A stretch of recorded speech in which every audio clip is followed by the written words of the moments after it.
Di video kali ini, gue pengen bahas 7 kebohongan uang yang bikin lu miskin. Karena uang itu adalah mindset. Jadi, apapun yang ada di pikiran lu, itu yang bikin uang lu berapa. Dan ini gue akan bahas virus-virus yang bisa disebarkan oleh orang-orang miskin. Kebohongan pertama yang disebarkan oleh orang miskin adalah uang itu jahat dan orang kaya itu egois. Ini adalah ajaran sesat. Ya, karena uang itu adalah netral. Ini banyak banget virus disebarkan oleh orang-orang miskin, keluarga orang miskin, orang tua orang miskin, dan teman-teman orang miskin. Mereka bilang bahwa uang itu jahat. Lihat, yang punya rumah bagus itu pasti adalah orang jahat. Dia pasti penjahat, dia pasti melakukan sesuatu tindak kriminal untuk mendapatkan uangnya. Lihatlah artis itu, dia bisa kaya ya, dia 30 tahun ngartis, dia pasti cuci uang.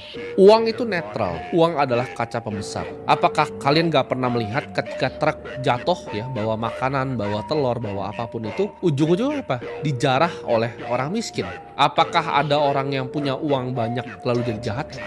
Ada yang punya uang banyak lalu jadi berbagi seperti Warren Buffett dan membagikan 99,9% kekayaannya? Banyak juga. Orang yang bikin IKEA juga membagikan uangnya. Uang itu seperti api, bisa dipakai untuk memasak makanan dan bisa dipakai juga untuk membakar rumah. Jadi uang itu netral. Jangan berpikir bahwa uang itu jahat. Satu-satunya yang ngasilin uang itu adalah hal jahat, cuci uang, korupsi, dan lain-lain. Itu adalah virus yang disebarkan oleh orang miskin. Semua itu selalu tergantung ke siapa yang memegangnya. Karena gue percaya kalau kalian pengen uang datang ke hidup kalian harus paham ya cara kerja uang dan kebenarannya tentang uang. Jadi jangan punya mindset bahwa uang itu adalah jahat dan orang kaya itu semuanya egois. Jawabannya enggak. Orang miskin juga banyak yang egois, banyak yang suka jarah orang lain. Malah kebanyakan kriminalitas di dunia ini dilakukan oleh orang miskin, bukan orang kaya. Yang kedua, kebohongan yang banyak gue dengar adalah kerja keras sama dengan kekayaan. Banyak sekali orang yang gue tahu kerja sangat keras tapi nggak pernah kaya-kaya. Kerja keras itu adalah sesuatu hal yang mulia dan itu adalah awal dari kekayaan. Nah, gue bilangnya awal dari kekayaan, tapi bukan sama dengan bukan lu kerja keras pasti lu menjadi kaya, itu tidak.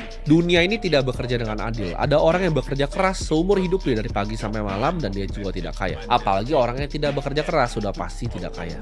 Yang bikin kaya itu bukan kerja keras, tapi kerja benar ya, kerja dengan hikmat di ladang yang tepat, di waktu yang tepat juga. Kadang dunia ini tuh bukan seberapa keras lu mendayung, tapi lu mendayung dengan kapal apa. Ada beberapa industri di dunia ini, di bawah matahari ini, yang bikin lebih banyak orang kaya dibanding industri yang lain.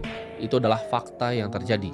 Kalian semua yang di sini itu harus belajar melihat peluang yang biasanya orang lain gak bisa lihat. Apakah lu bisa jadi orang kaya dengan jualan nasi goreng bekerja keras dari pagi sampai malam? Jawabannya bisa. Mungkin lu nabung untuk bikin gerobak kedua, gerobak ke-10, gerobak ke-20. Lalu bikin cabang rumah makan pertama, lalu rumah makan ke-20. Bisa gak bikin ratusan juta per bulan? Bisa. Tapi apakah itu kaya raya? Tidak.